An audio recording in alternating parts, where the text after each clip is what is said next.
So I think there's a lot of people feeling a lot of frustration right now. There were things connected with this recent search that I think a lot of people were unhappy about. And there's also this feeling that, well, nothing was found of substance that we are aware of. And now we're headed into winter. Once the snow comes, it's going to be impossible to do any more searches until springtime. Now, of course, Daniel and his Ministry of Misinformation would like you to believe that if they can't find any evidence out in the woods, if they can't find the children's remains, that this case will never be solved. But that's far from the reality. You've got Harmony Montgomery, classic and sincere. There are so many cases where charges have been laid, even though the children's remains have still not been found. There's no reason why this case shouldn't be any different. And I think that we may be getting closer to an arrest, just from one little bit of information that came out this week that a lot of people seem to have skimmed over and not noticed. But before I get to that, I want to talk about this most recent interview that Daniel did, because I think that leads into what I'm talking about here. So according to the Turkey guy, Daniel did, or was asked to go in for another interview with the RCMP. And this apparently was in relation to the piece of blanket that was in the tree, according to Daniel. So let's listen to the Turkey's version of what this was about. Right before Daniel had his accident, I got word that supposedly, now I can only confirm half of this, that Daniel and Malaya were asked to come in separately and speak to law enforcement, and that there was a 2-hour interrogation / recorded conversation there with law enforcement after some of the stuff that's kind of been stirred up is what I was told. So this was recently? Yeah, like Thursday or Friday. Wow. Finally got in touch with him today, and he informed me that it was true, that the RCMP asked him. He has no idea if Malaya was asked or not asked to go in and speak with them, but that he was asked to come in and speak with RCMP. And the premises around what they were questioning him about or talking him to about was what he did that morning, right around the time that 911 was called. And what they were trying to eliminate him as, and he said that they had already asked him these questions, but they kept asking him over, and they said it was a recorded conversation. He is under the impression that it's not an interrogation, that they were just kind of talking. I'm like, dude, I don't feel that way.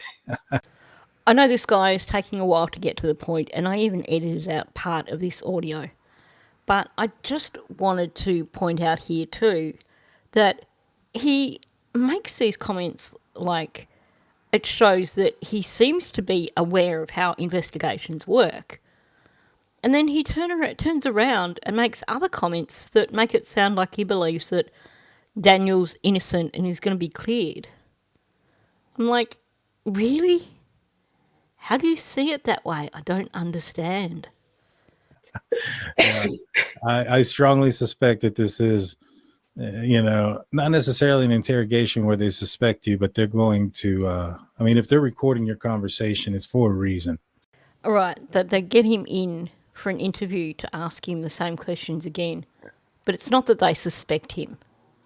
Sure. The things this guy says does my head in, that he claims to be law enforcement or former law enforcement, and then he says things that make it sound like he's utterly clueless as to how these investigations actually work. You know what I'm saying? Yeah. And so what they were wanting to talk to him about was what he saw that morning when he drove down Land Station Down Road, where the pink blanket was.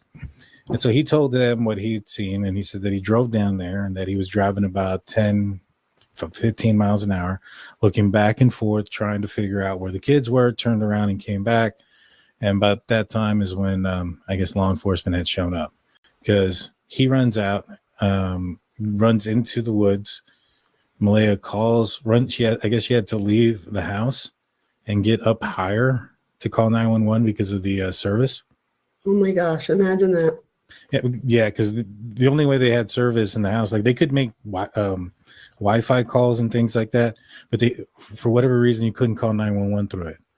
And so she had to get off of that, and get on regular, like, I guess, your regular service for your phone. And then she had to go outside or go somewhere, whether it was outside or inside, I don't know. But she had to go stand in a specific spot, call 911.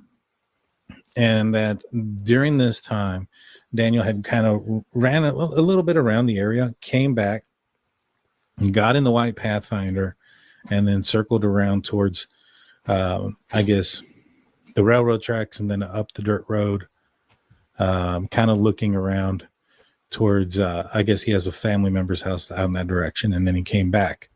I find it interesting that he's thrown in the added detail of, oh, he has a family member in that direction, and then he came back. And the reason I find that interesting is because of his previous discussion with Daniel, which will come up shortly. Now, what he said that they were, kind of talking to him, or what they wanted to do is eliminate him as the person who possibly planted the blanket out there. That they, because he had told me a while back, and he told me again now that a while back that they had told him it was planted when he was talking to him when they were doing it. I asked him if in this interview again, if they told him it was planted, and he said no.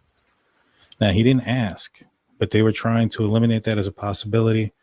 I think it would be so interesting to be able to do a comparison down the track between what he's relaying here in terms of what Daniel has told him and actual audio of these interviews that Daniel did. Because again, the way he's telling it here makes it sound like they got Daniel in just as a favour. They wanted to make sure that they were eliminating him as the person who possibly planted the blanket. They're doing him a favour. We just wanted to get you in and question you again just to make sure that we're eliminating you. I'm sure that's not how it went down. And then they told him it was planted. Now, if they actually told Daniel that it was planted, it would have been in an attempt to get some information out of him, in an attempt to get him to tell the truth over something that he was lying about, or to just basically tell the truth full stop. They're not going to just casually chat about the investigation with him. If they believed it was planted and told him that, then it would be because they believed that maybe he planted it. Or it could be the conversation wasn't really like that. More along the lines of, how do you think that got in the tree there? If it wasn't planted, how did it end up all the way over there? And of course, Daniel's take on it would be, oh, they're telling me that they believed it was planted. And they're just trying to clear my name for me because they like me so much. Now, we know that Daniel has actually worked quite hard recently to try and push the narrative of the blanket being planted. Although that kind of all suddenly stopped quite recently, which I suspect may have had something to do with this most recent interview. But now this is stuff I've discussed previously, but here's why I don't think that it's likely that anyone from Malaya's family planted the blanket. I really don't know. I don't think it matters. All I know is the blanket was found in the trees up on the road. I wouldn't even call it half. Just a piece of it. Did I see it on the railing? No. Did I see it in the tree? Yes. Did I see it in the garbage? No, but the cops know it was in the garbage. Yeah. No. I seen it in the tree too. That's why I knew. You what? I said I was there when you found it in the tree. Like I was there 2 seconds after you guys found it. Yes. Yeah. So you have Cheryl saying then and there, I was there 2 seconds after you found it, which basically suggests that she knows exactly when they found it, and she knows that she turned up mere moments after they found it. She knows the time frame there in terms of she doesn't think that they found it and then she turned up 10 minutes later. She believes that she was there seconds later. So she clears Haley and that of any possibility of having planted the bit of blanket there, because she's essentially saying she is a witness to that. Which means that if the bit of blanket was planted, it had to have been planted by Daniel, or it had to have been planted by Logan, perhaps. But if it was planted by Logan, why would she admit to being there when Haley and that found it? That wouldn't work to her advantage. So that really only leaves Daniel. I don't see why, if he planted it himself, he would still be pushing the idea of the blanket having been planted, if it can be easily debunked that Haley and that didn't plant it themselves. So the popular opinion seems to be that the blanket or the piece of blanket was planted. But my question is, where did that opinion come from originally? Who started putting the story out that the piece of blanket was planted? And I think if we traced it back, we would trace it back to Daniel. So why would he need to suggest that the piece of blanket was planted? Unless it got there accidentally and he's actually trying to distract people from that fact. But she might have been on speakerphone with the dispatch. And so I say, I'm jumping in the car. So I ran inside, got into the house, grabbed the keys off the end table, because there was 2 sets of keys, right? And then I didn't take my phone. Well, I don't remember taking my phone because there's no service out there anyway, not like I can use it. So I left my phone on the end table. I'm pretty sure I left it on the end table. Investigators would know that for 100%.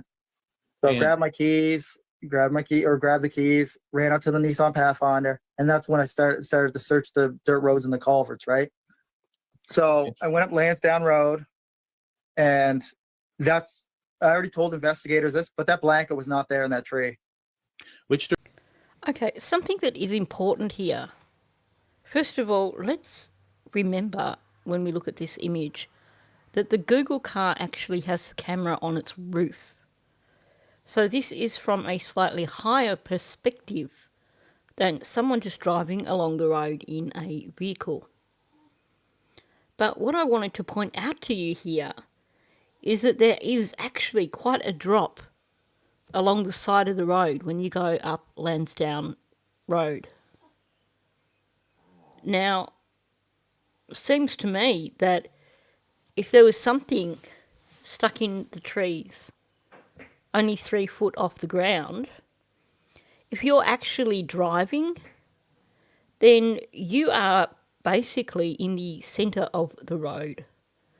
You're not on the side of your vehicle closest to the edge of the road. You are closer to the centre of the road. So you may not see something that is down in a ditch, down in a dip off the road. You would probably need a passenger in your vehicle to spot that. Perhaps like Haley, Hayden and Emily did, and Cheryl apparently, when they spotted it. I'm willing to bet that the person who spotted the piece of blanket was not the driver and was actually on the passenger side of the vehicle. So Daniel claiming, oh, well, I drove up there and I didn't see it.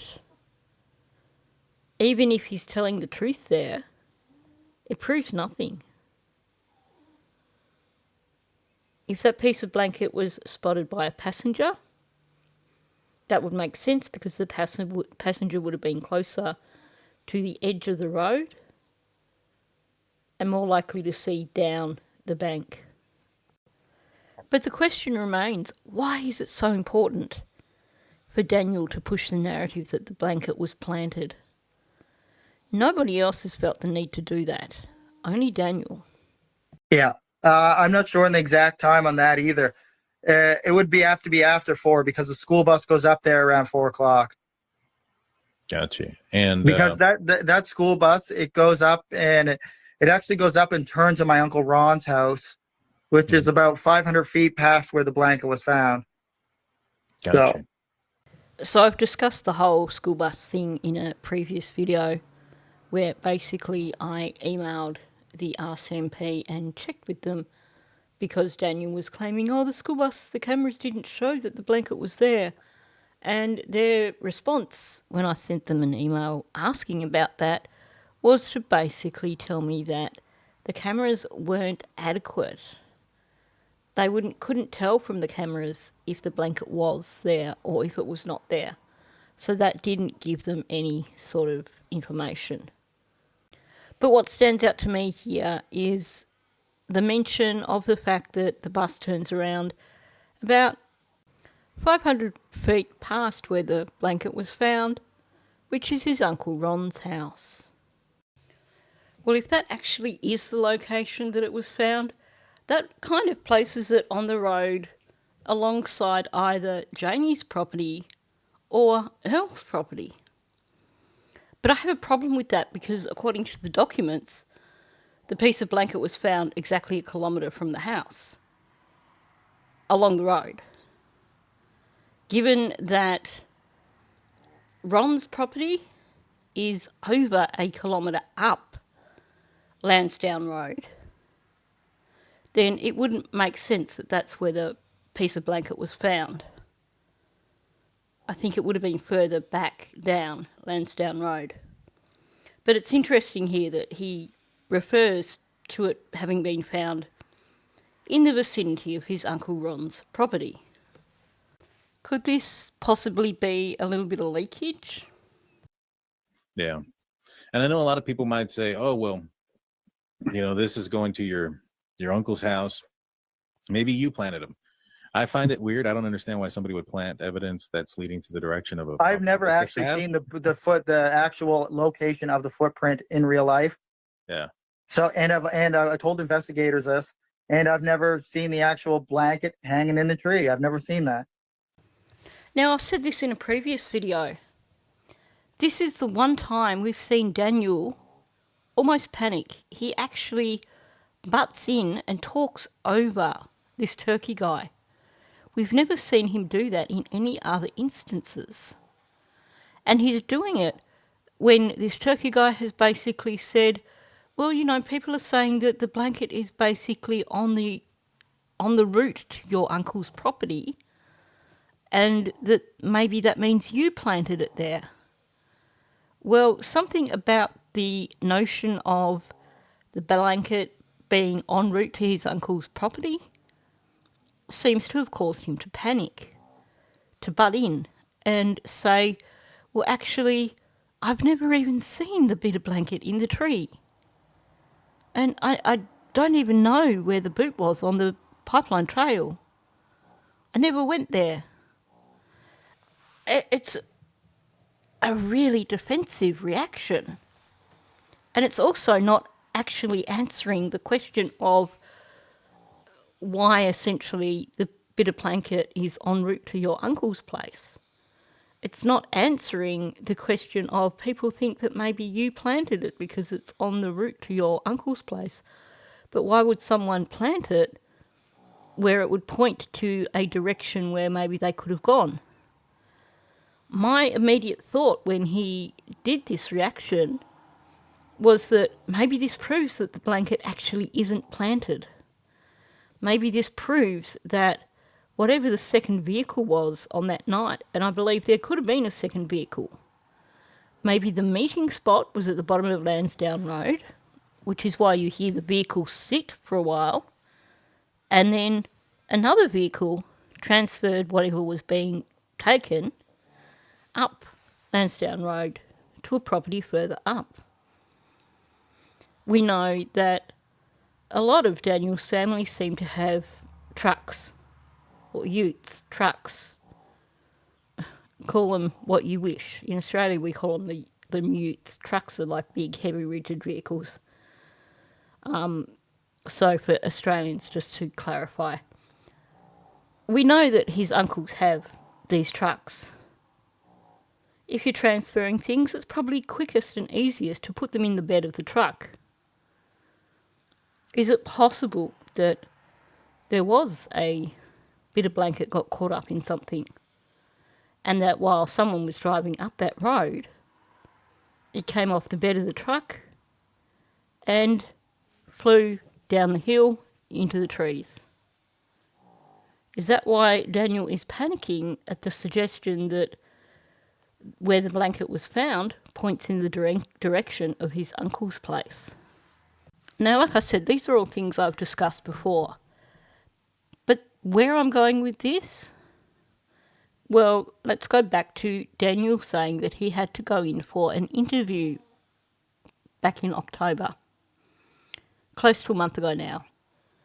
He had to go in for an interview. And while he's put a spin on it, it does sound like the topic of the interview was the piece of blanket. They had more questions for him over the piece of blanket. Now, that's interesting, because one of the things that I spotted when I was going through articles and news stories about this search this week comes from just one news source. And I'm going to read you this one particular paragraph. Now, this is from our two wonderful journalists over at CBC, who are pretty damn accurate with their reporting, who are pretty good reporters. So I'm happy to go with this, because I've seen neither of these two women make a mistake with their journalism in the entire 6 months. So it's got both Ali Thompson and Angela McIver listed here, so possibly a combined effort. But this is a paragraph from probably about halfway through the article. And so the article is items discovered during volunteer search for missing Nova Scotia children, not relevant, RCMP. And then we get to this paragraph that's tucked in amongst everything else in this article. The Mounties say the North East Nova Major Crime Unit has been following up on information that has been gleaned from forensic testing. More than 860 tips, 8,060 video files. A slew of units are working on the case and have been since May. This is why I wonder if we may be getting closer to an arrest. Because what they've said here, the Major Crime Unit has been following up on information that has been gleaned from forensic testing. Now, we don't know what was collected from the house, but we do know that both pieces of blanket were sent off for forensic testing. This is a bit of new information that we're being given here, meaning that this is information that's only recently come to light. Do they now have information from forensic testing of the blankets? Is that why Daniel was called in for another interview? Because there is something from the forensic testing of those two pieces of blanket that points back at him.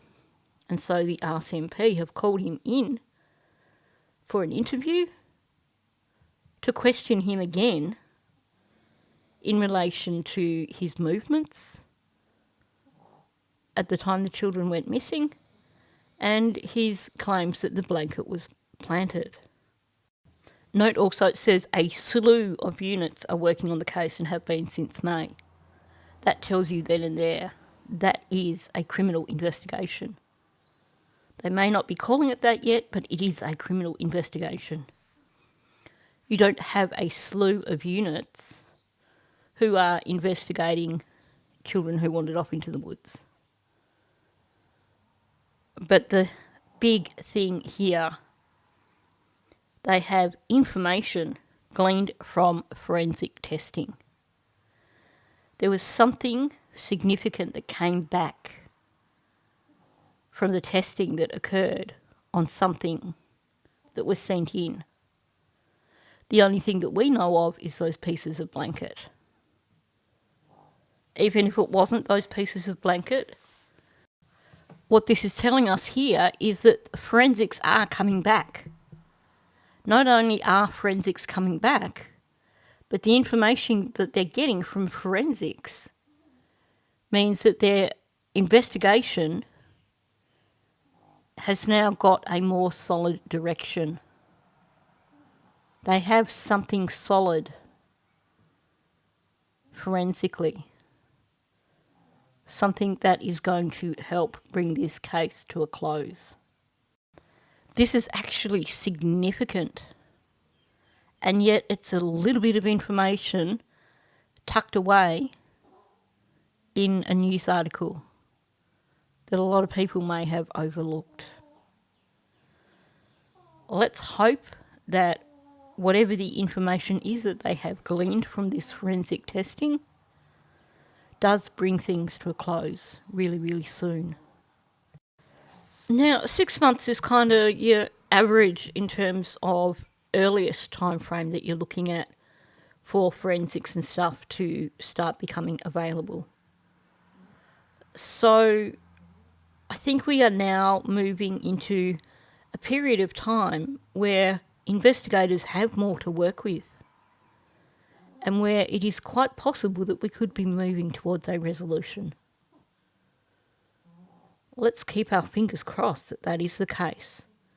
And just maybe there won't be a need for another search in spring, because maybe before then someone will have been charged, and maybe information will have been given in relation to Jack and Lily's whereabouts. So that brings us to the end. Thank you for listening. If you are new to my channel, please subscribe.